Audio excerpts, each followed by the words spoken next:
আপনার রত্নটি কতটি কার্যকরী বুঝতে হলে সবার আগে আমাদের জানতে হবে রত্নটির মেকানিজম কতটা পারফেক্ট। অনেক সময় দেখা যায় বিভিন্ন রত্নের কালার এবং ক্ল্যারিটি এনহান্সমেন্ট করতে গিয়ে সেটিকে বিভিন্ন রকম হিট ট্রিটমেন্টের মধ্যে দিয়ে বা বিভিন্ন রকম কেমিক্যাল ব্যবহার করে রত্নটির কালার ডেভেলপ করা হয় বা তার ক্ল্যারিটি ডেভেলপ করা হয়।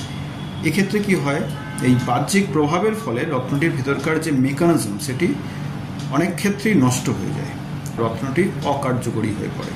এমন আমাদের কাছে অনেক উদাহরণ আছে। অনেক নামি দামি শোরুম থেকে অনেক মূল্য দিয়ে ক্রয় করে রত্ন যখন পরবর্তী সময় আমাদের কাছে এসেছে, সেই রত্ন যখন আমরা অ্যানালিসিস করেছি, দেখা গেছে যে সেই রত্নটি এরকম ট্রিটমেন্টের কারণে সেটির ইন্টারনাল মেকানিজম একেবারেই প্রায় নষ্টের খাতায়।